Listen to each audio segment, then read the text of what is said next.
Welcome back, Shred Gang. Today is a huge day. I finally want to address your most frequently asked question on Patreon or in any comment section or inbox that I manage personally. What's my morning routine and what do I actually have for breakfast each day?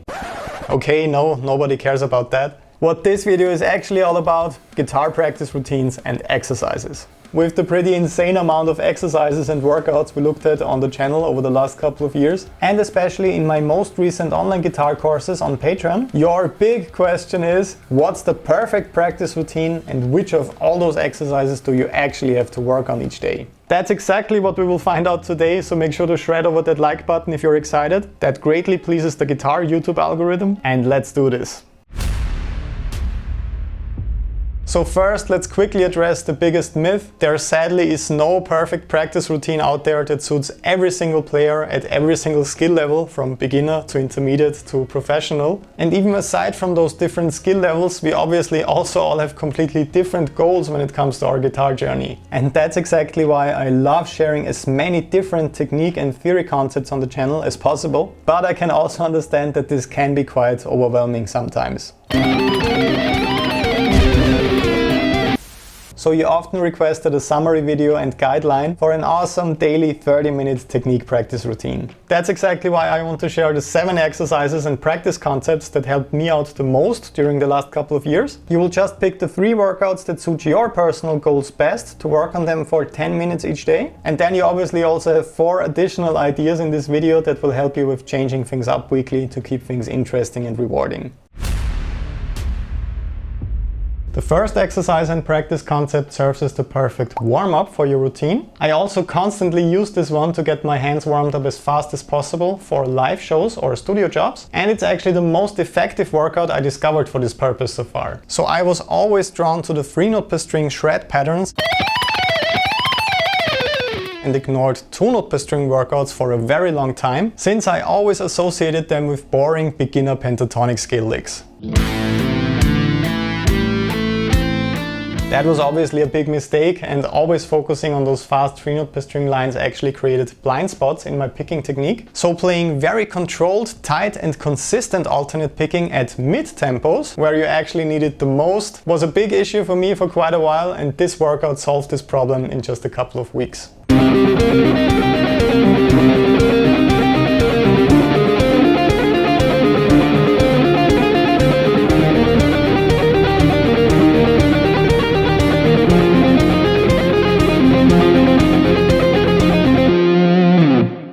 You can practice and warm up this way with any chord shapes, arpeggios or cadences, and you will see playing those 2-note per string workouts is actually much harder than it looks. So here's a quick checklist of your practice goals with this one. You definitely want to work on this one with a click for your picking consistency and timing. You also want to avoid overlapping notes and unwanted noise to work on your fretting hand technique. And you want to be able to do this at 100 to 120 beats per minute with 16th notes to effectively warm up and improve your mid-tempo alternate picking motion. Another one of my personal weaknesses when it comes to technique was my flying pinky finger and my finger independence and fretting hand technique in general.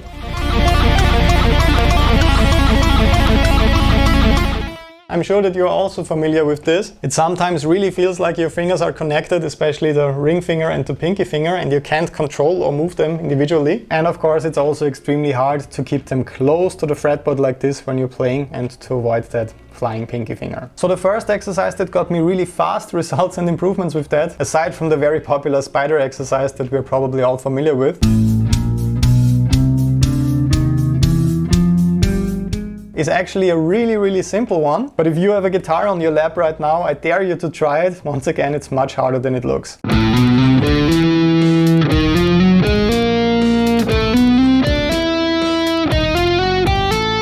So the main goal with this workout is keeping your pinky finger and your fretting hand fingers in general as close to the fretboard as possible as soon as you lift them to play on the next strings. And this workout was so effective for me because I isolated this exact situation where the pinky problems occurred for me, and I turned it into a simple but powerful exercise. This is a great formula for discovering and creating exercises for yourself. Whenever you encounter a phrase or lick that's especially hard for you to play, make sure to isolate this problem zone and to analyze what's what's actually happening. Turning those personal technique problems and frustrations into exercises is an awesome and very personalized way of getting better.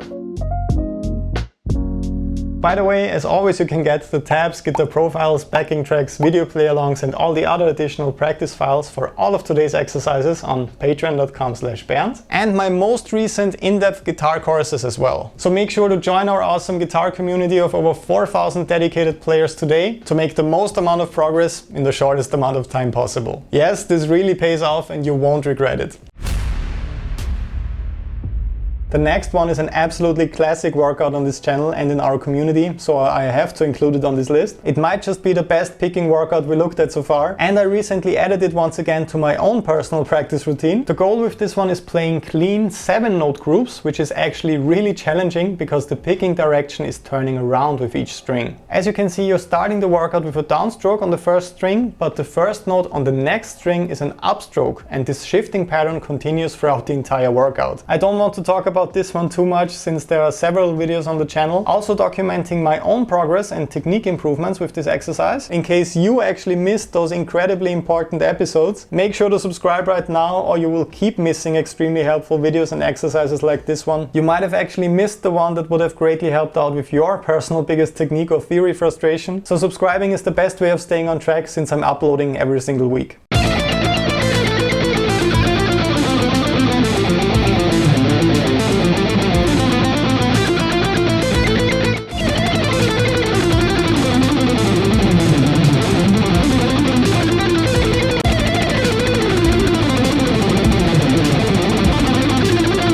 So this one is my personal suggestion in case you want to level up your alternate picking skills as fast as possible. Just a quick checklist for this one so that you don't miss anything about it. You really want to focus on clean string transitions. That is the most challenging aspect right here. In the best case and in the perfect world, the listener actually can't hear that you're switching between the strings and it sounds like one effortless stream of notes. You also really want to focus on your hand synchronization right here, since you're making sure to sync up an odd picking pattern, 7 notes, with the notes that your fretting hand is playing. And this also serves as the perfect picking endurance workout, since you can easily just move the shapes up or down the fretboard without stopping to play, so you can just loop it over and over again.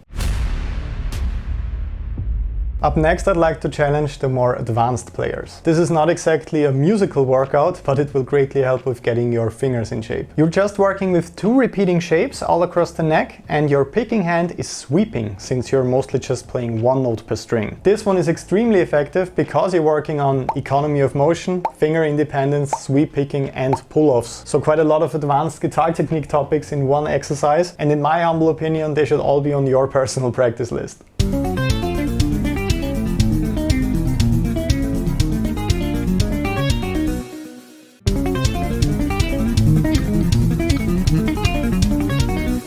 As I said, this one is quite tricky, but it really pays off to work on this one consistently since there are so many different technique layers and topics in there. Of course, you can also give it a try with alternate picking instead of sweep picking in case you want to work on this technique instead. Remember that this is all about figuring out your personal practice goals and the exercises that will lead you there. So maybe you already picked 1 or 2 of today's workouts for your own personal routine. If you especially feel like your fretting hand technique needs some extra work, please make sure to choose that one as well. You won't regret it. The next one is for all players that want to shred faster.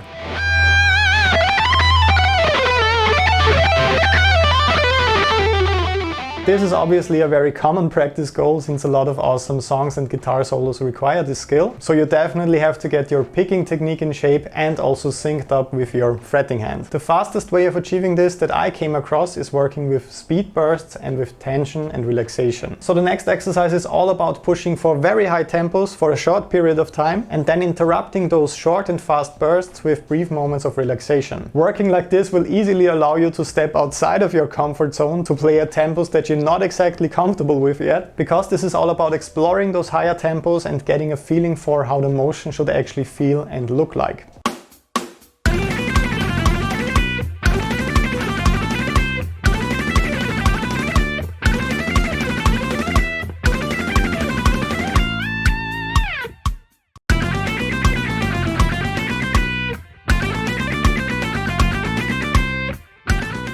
I know this looks quite hard, but you can definitely do this. I also made very slow play-alongs for you to get started and a full speed trainer package on Patreon. A lot of my students actually make the mistake of going for picking endurance workouts right away to work on their speed, but as soon as they discover those speed burst workouts, everything changes for them. Simply because they realize that you have to start running at some point, and you won't learn how to run if you just walk a bit faster every day. Meaning playing exercises just 5 beats per minute faster in the hopes that you reach 250 beats per minute or something like that in a couple of weeks. It sadly doesn't really work that way. But you will get amazing results as soon as you push yourself outside of that comfort zone right away. And I really hope that working with those speed bursts will be a huge technique revelation for you as well.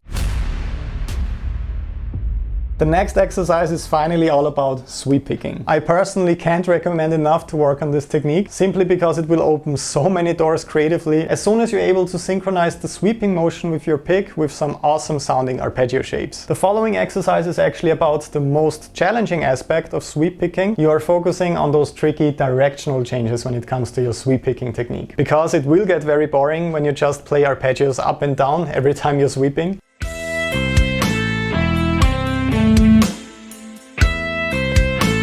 So you really need to master more creative patterns and transitions, like that.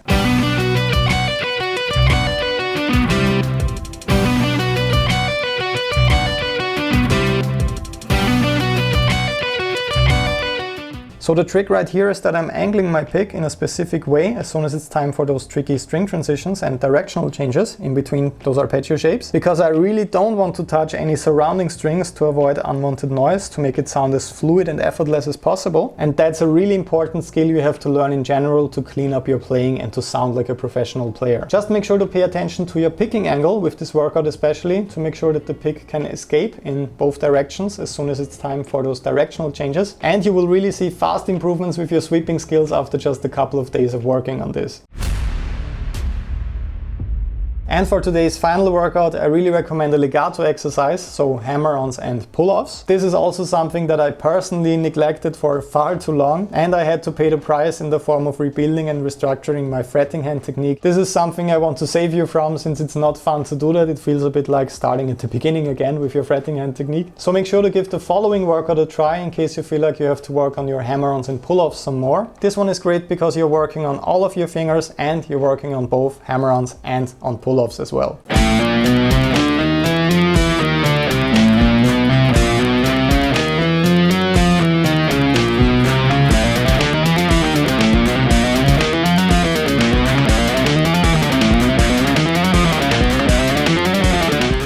So the most challenging aspect right here is avoiding any overlapping notes. And of course you also want to make all notes equally audible and well articulated. So you don't want your hammer-ons to be louder than your pull-offs, and you don't want the notes that you're hammering on or pulling off with your pinky finger sound weaker than the notes that you're hammering or pulling off with your middle finger or ring finger. So the quick practice checklist for this one looks like that. First of all, once again, no overlapping notes allowed right here. You want to make all notes audible in there and equally articulated, so the same dynamics. And of course you want to keep your fingers as close to the fretboard as possible so that they can hammer on and pull off quickly, so that you can increase your tempo. And probably the most difficult aspect, of course, you also want to play in time. So I highly suggest working to a metronome with this one as well.